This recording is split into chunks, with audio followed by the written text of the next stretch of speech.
नमस्कार दोस्तों, आज हम ऐसे क्वेश्चन लेके आए हैं जो आप लोगों को जानना बहुत ही आवश्यक है। आप लोग भारत में रहते हैं तो भारत के प्रतीक कौन कौन से हैं, आज हम उसी के बारे में पढ़ेंगे। देखिए मेरा चैप्टर है 6। मेरा चैप्टर 6 है भारत के राष्ट्रीय प्रतीक। भारत के राष्ट्रीय प्रतीक कौन कौन से हैं, आज हम उसी के बारे में पढ़ेंगे। तो चलिए आज का क्लास हम शुरू करते हैं। मेरा फर्स्ट क्वेश्चन है, देखिए मेरा फर्स्ट क्वेश्चन 1 है कि भारतीय ध्वज संहिता के अनुसार राष्ट्रीय ध्वज की लंबाई और ऊंचाई का अनुपात कितना है। डॉट डॉट होगा।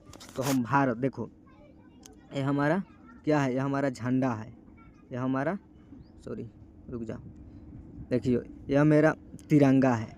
तो इसको हम बोलते हैं, यह हमारा कौन सा लंबाई है और इसको है क्या बोलते हैं, चौड़ाई। तो बताइए झंडा है, तिरंगा के लंबाई और चौड़ाई का अनुपात बताना है, लंबाई और चौड़ाई का अनुपात बताना है।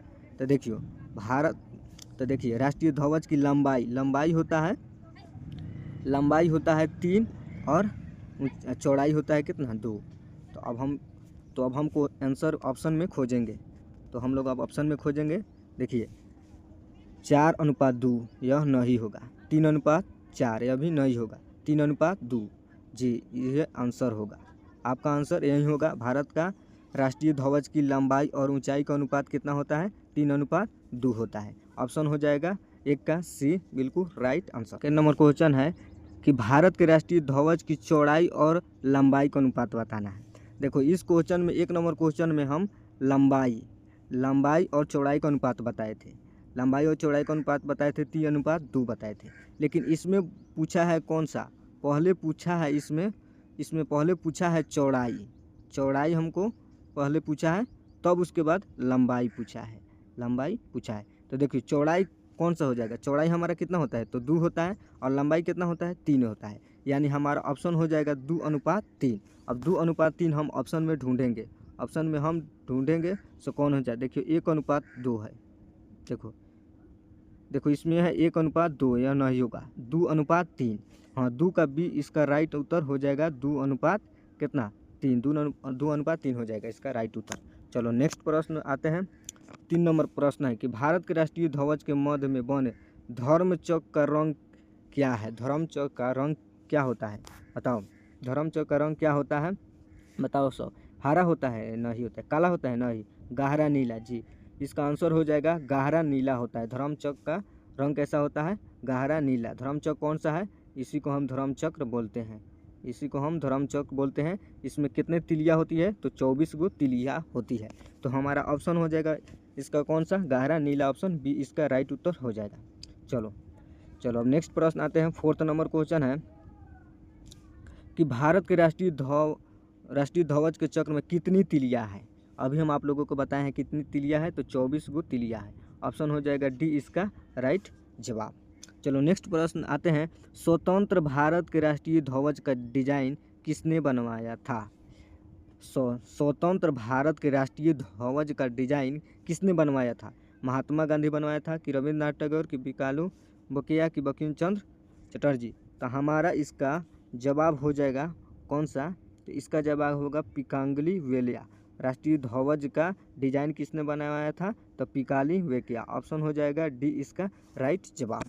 चलो अब नेक्स्ट प्रश्न आते हैं। 6 नंबर प्रश्न है कि भारत का राष्ट्रीय गान है, बताओ। भारत का राष्ट्रीय गान कौन सा है, वंदे मातरम, कि जन गण मन, कि हिंद देश का प्यारा झंडा, कि सारे जहां से अच्छा।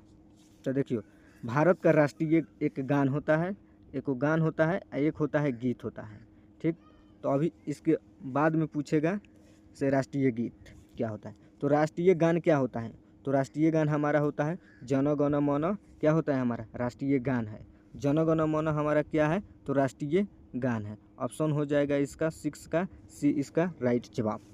चलो अगला प्रश्न है 7 नंबर। भारत के राष्ट्रीय गान के रचयिता क्या है, यानी जन गण मन के रचयिता कौन है। जन गण मन के रचयिता कौन है, तो ये हो जाएगा रविंद्रनाथ टैगोर थे, रविंद्रनाथ टैगोर। ऑप्शन हो जाएगा बी इसका राइट जवाब। 8 नंबर प्रश्न है राष्ट्रीय गान जन गण मन सर्वप्रथम कब और कहाँ गाया गया, बताओ। जन गण मन सर्वप्रथम कहाँ और कब गाया गया था, बताओ। तो देखो 1911 कलकत्ता में, कि 1850 दिल्ली में कि 1896 कलकत्ता में कि 1931 कलकत्ता में? तो इसका जवाब हो जाएगा कौन सा?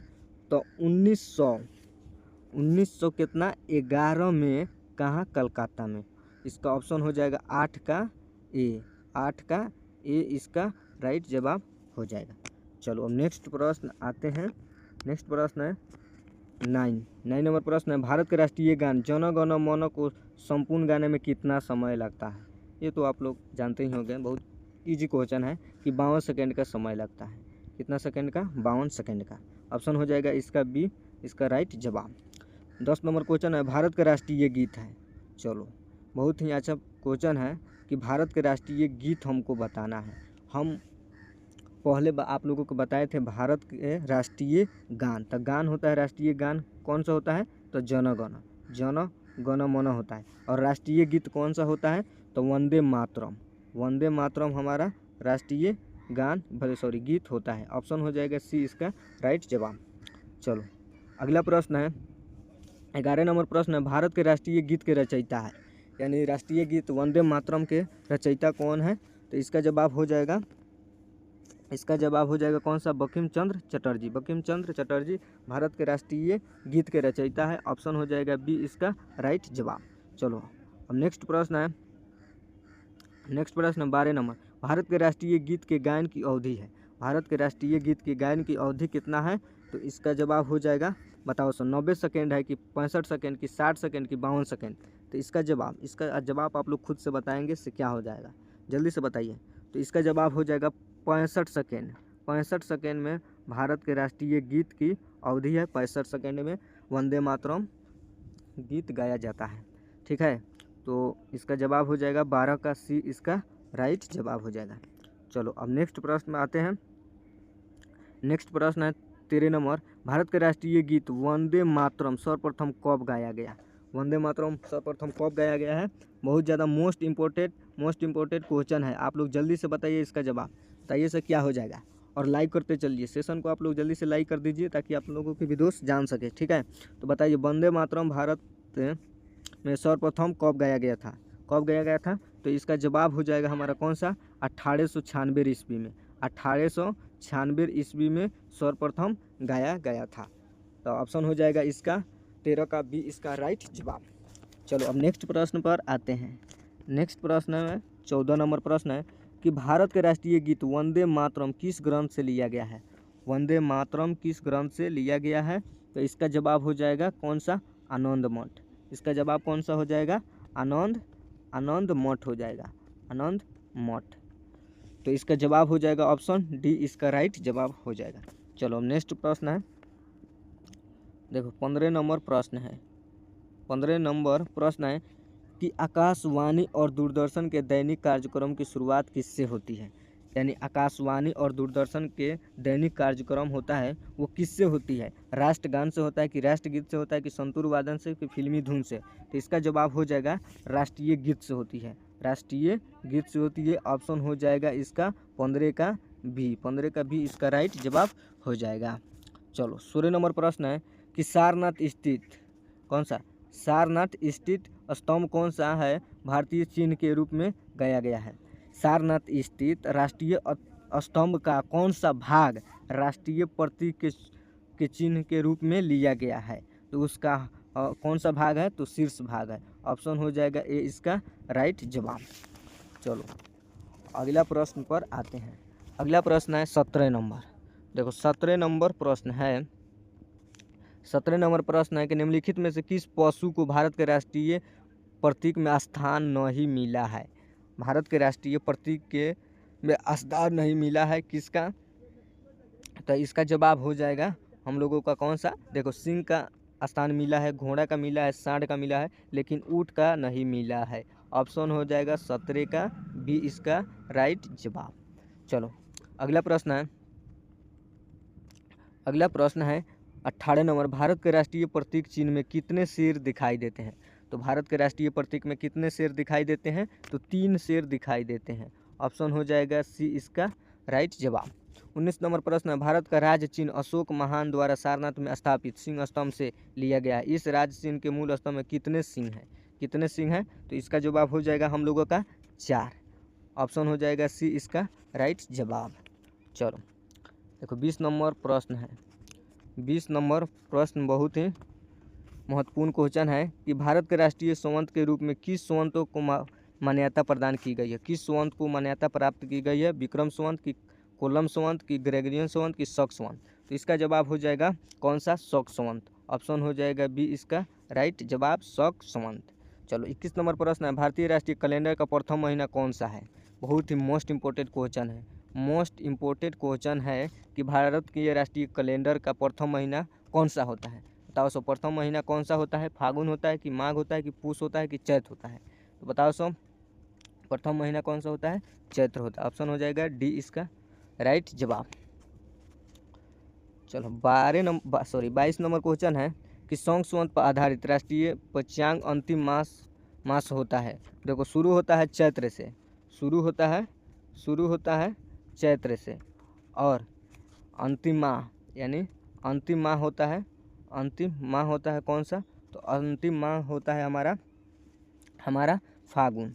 अंतिम माह होता है फागुन होता है। अंतिम माह कौन सा होता है? तो फागुन होता है। तो अब हमारा ऑप्शन कौन सा होगा? 22 का ऑप्शन डी दिखाई दे रहा है, यही होगा ऑप्शन डी। 23 नंबर प्रश्न है। 23 नंबर प्रश्न, भारत का राष्ट्रीय पशु है। भारत का राष्ट्रीय पशु कौन सा है? चीता है कि तेंदुआ है कि बाघ है कि सिंह है? तो भारत का राष्ट्रीय पशु कौन सा हो जाएगा? तो हो जाएगा बाघ। भारत का राष्ट्रीय पशु कौन सा है? तो बाघ है। ऑप्शन इसका सी इसका राइट जवाब हो जाएगा। बाघ से पहले भारत का राष्ट्रीय पशु था, बाघ से पहले भारत का राष्ट्रीय पशु क्या था? बताओ सो, हिरन था कि नीलगाय था कि सिंह था कि गैंडा था? तो इसका जवाब हो जाएगा कौन सा था? तो सिंह था। सिंह किसको कहते हैं? शेर को कहते हैं। चलो 25 नंबर प्रश्न है। 25 नंबर प्रश्न है, भारत का राष्ट्रीय पक्षी है। बताओ सो, भारत का राष्ट्रीय पक्षी कौन सा है? मोर है कि तोता है कि बाज है कि कबूतर है? तो भारत का राष्ट्रीय पक्षी होता है कौन सा? पक्षी का बात किया जाए तो हो जाएगा मोर। ऑप्शन हो जाएगा ए इसका राइट जवाब। चलो अब नेक्स्ट प्रश्न पर आते हैं। नेक्स्ट प्रश्न है देखो 26 नंबर प्रश्न है, भारत का राष्ट्रीय आदर्श क्या है? भारत का राष्ट्रीय आदर्श क्या है? बताओ सब, सत्यमेव जयते है कि वंदे भारत है कि जय हिंद है कि जय जवान जय किसान है? तो आदर्श का बात की जाए तो आदर्श कौन सा हो जाएगा? तो आदर्श हो जाएगा हमारा कौन सा? तो सत्यमेव जयते। ऑप्शन हो जाएगा ए इसका राइट जवाब। चलो 27 नंबर प्रश्न है। 27 नंबर प्रश्न है कि भारत का राष्ट्रीय धरोहर पशु कौन सा है? धरोहर पशु कौन सा है?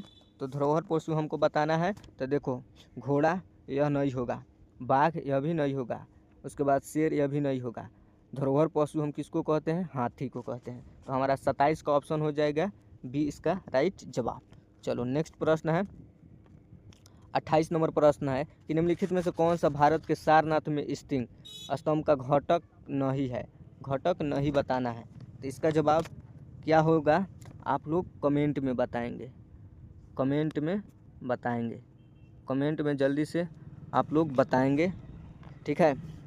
तो मैं उम्मीद कर रहा हूँ कि आप लोगों को यह वीडियो काफ़ी ज़्यादा पसंद आया होगा। तो प्लीज़ आप लोगों से मेरा रिक्वेस्ट है कि मेरा चैनल है एग्ज़ाम रेडी, जिसको आप लोग सब्सक्राइब करके मेरे यूट्यूब परिवार में जुड़ जाइए। और डेली आप लोगों को इस चैनल पर जीएस, मैथ उसके बाद रीजनिंग आप लोगों को पढ़ने को मिलेगा। और मैं आप लोगों से वादा करता हूँ कि मैं आप लोगों को जीएस में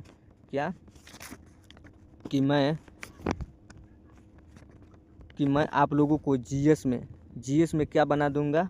तो जीएस में आप लोगों को किंग बना देंगे। ठीक है? तो मैं मिलते हैं कल नेक्स्ट वीडियो में नेक्स्ट टॉपिक के साथ। तब तक के लिए जय हिंद, जय भारत।